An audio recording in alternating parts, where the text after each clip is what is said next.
Hi artists, we're starting the drawing portion of our saltwater fish project. One thing I want us to definitely avoid is this whole thing where we draw a whole fish or the whole body of something all at once. I want us to really focus on going slowly and drawing one little part at a time. I'm going to show you what I'm talking about.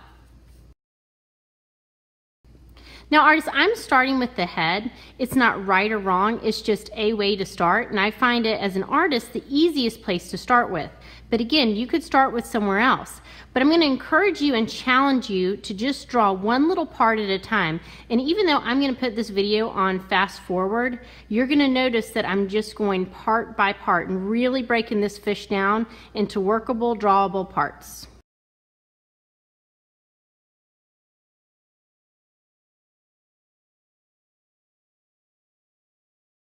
And artists, as I am drawing for accuracy, I look at things relationally. So I notice that this fin up top kind of comes out about maybe right there on that middle fin. So I'm going to make sure I get it right there in my drawing.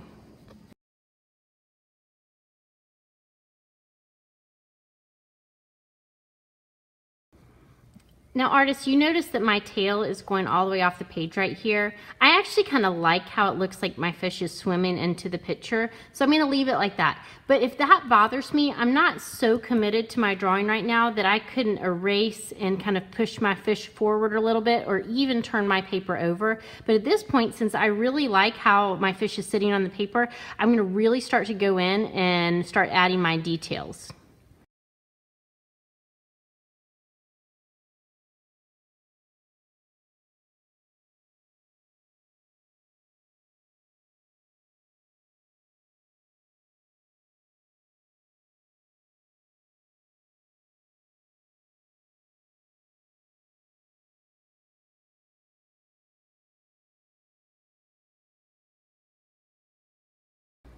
And you can see how I'm kind of going through here and darkening up some of these lines inside my fins.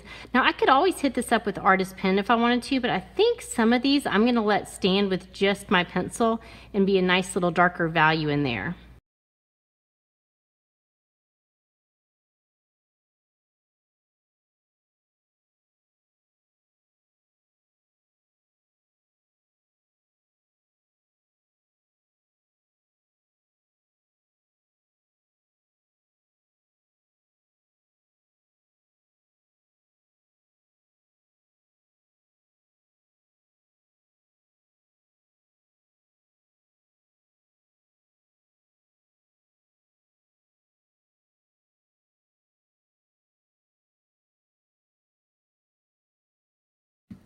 So at this time, I could continue to build up my fish with just value and get different value pencils out if I'd like to. So you could keep your fish completely black and white or grayscale, and I think that would look fabulous.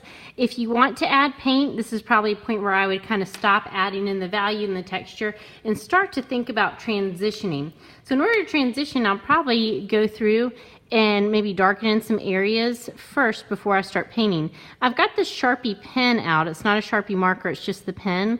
And make sure that if you are going to paint your fish, that if you have an artist pen or any kind of pen, it is a waterproof or permanent pen because you don't want that marker to start to kind of bleed out. So I'm just filling in some parts that I want to be darker, and I'm going slowly and really thinking about it before I hit those areas with the pen.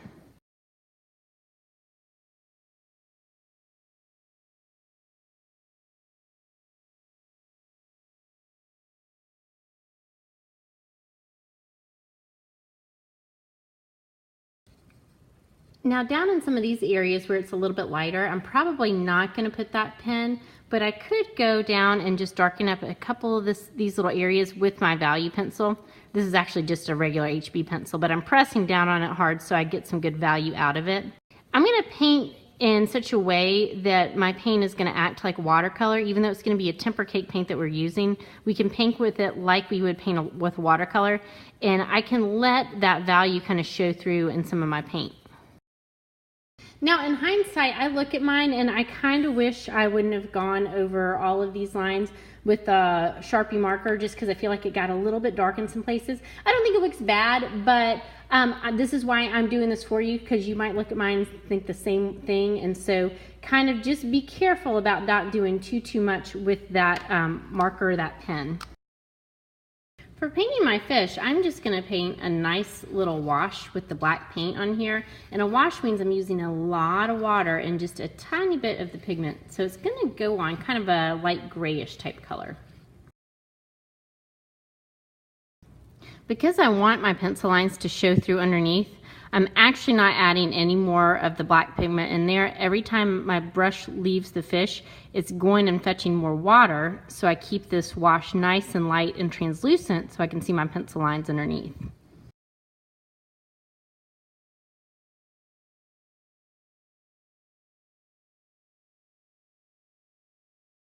I'm adding a tiny bit of blue paint at the bottom of my fish, and it's just kind of blending in and fading into that nice gray wash that I'm adding.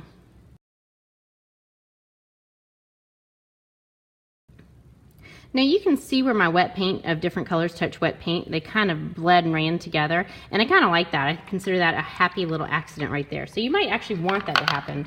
It's a wet on wet watercolor technique.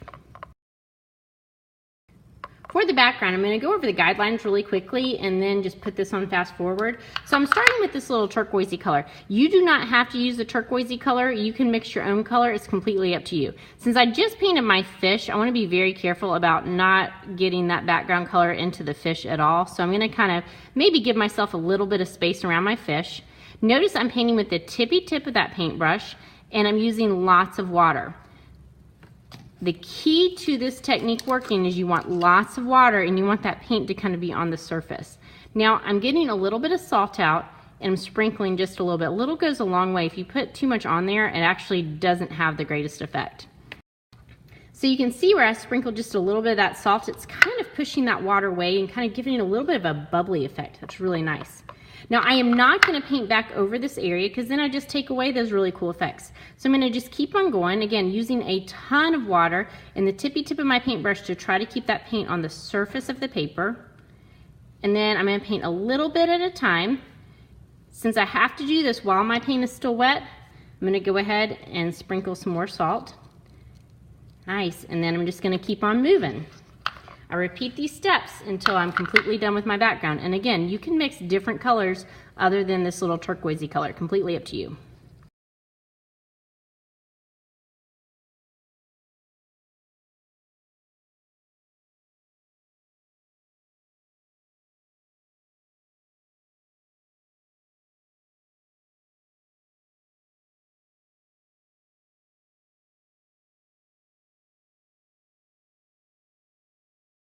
Look at this happy accident right here. I accidentally got some of the background into that fin, and I think it looks really cool.